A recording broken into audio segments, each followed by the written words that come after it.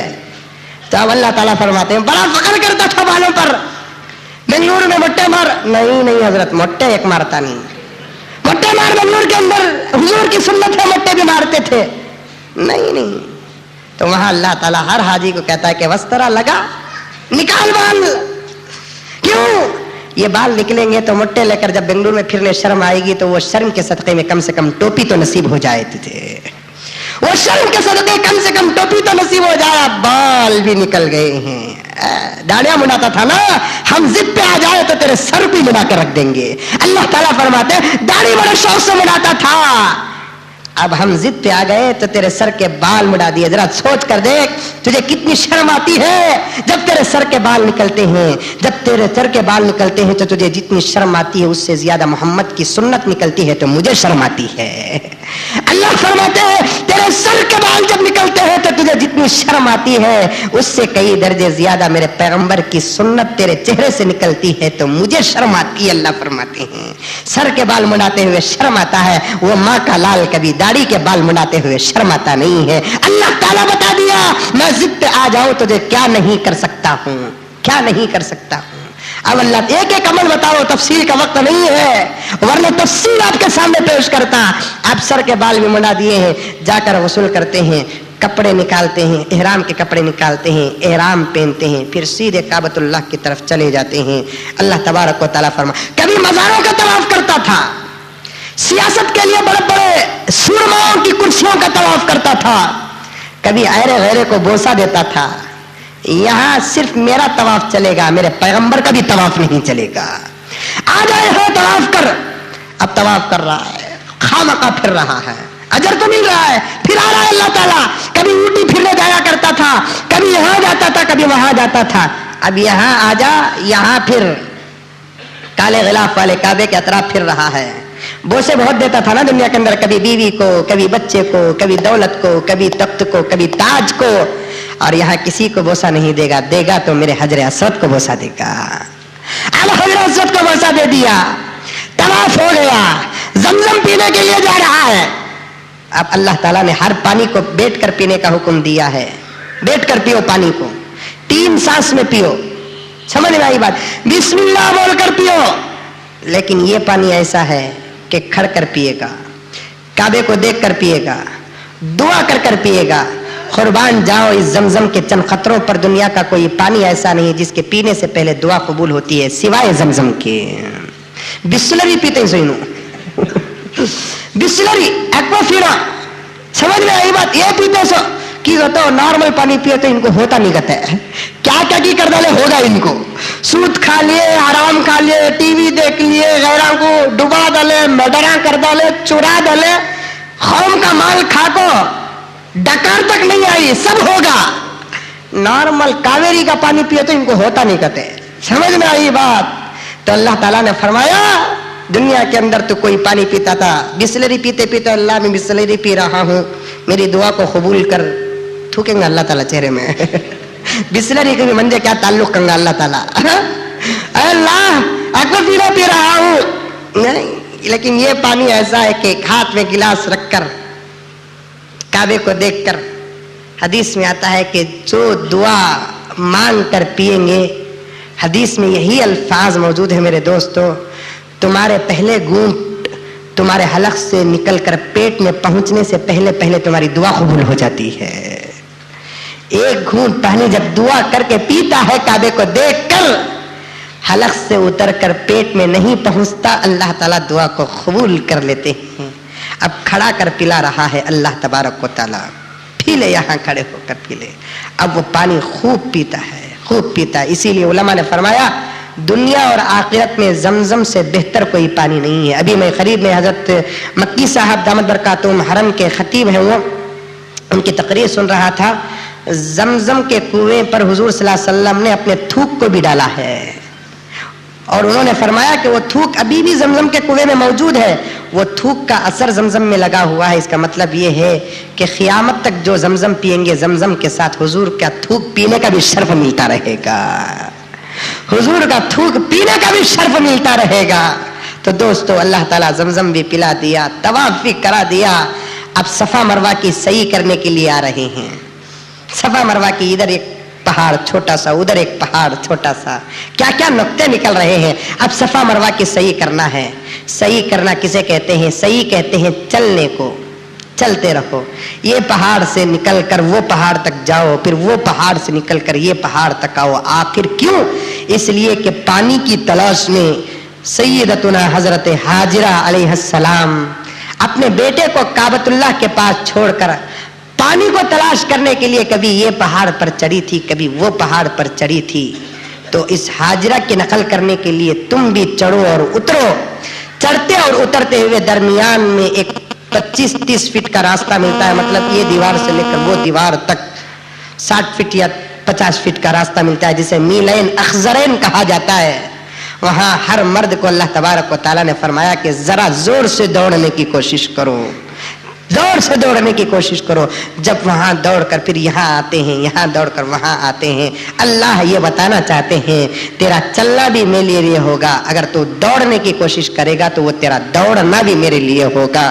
تو عزیزان گرامی، حج کا ایک ایک عمل اللہ تبارک و تعالی دنیا کے اندر بھی ہمارے فائدے کے لیے، اسی لیے حضرات علماء کرام نے فرمایا کہ حج کے بہت سارے مسائل اور فضائل میں سے یہ بھی ہے کہ حج کے ذریعے سے اللہ تبارک و تعالی دنیا کے اندر ہم جو تکبر کرتے ہیں، غروری کرتے ہیں، کیونکہ تکبر اور غروری غریبوں کی بنسبت مالداروں میں زیادہ ہوتی ہے، مالداروں کے اندر غروری بہت زیادہ ہوتی ہے، کیونکہ مال ان کے پاس ہے، وہ سمجھتے ہیں کہ ہم مال سے جو چاہے وہ کر سکتے ہیں۔ اللہ تعالیٰ یہ بتانا چاہتے ہیں تیرا دماغ غلط ہے اور تو جو سوچتا ہے وہ غلط ہے، اس لیے کہ مال سے کچھ ہونے والا نہیں۔ دیکھ کے تیرے سے بڑھتی شاید تیرے محلے اور گاؤں کے اندر کوئی کروڑ پتی نہیں ہے، اگر تو مال سے سب کچھ کر سکتا ہے تو آج کپڑے پہن سکتا تھا، کپڑے پہن نہیں سک رہا ہے، اچھا کھا سکتا تھا نہیں، اچھا لگا سکتا تھا نہیں، جو چاہے کچھ بھی نہیں کر سکتا ہے۔ تو اللہ تعالیٰ اس مالداروں کے اندر جو گھمنڈ اور تکبر ہوتا ہے، اس گھمنڈ اور تکبر کو دور کرنے کا ایک بہترین علاج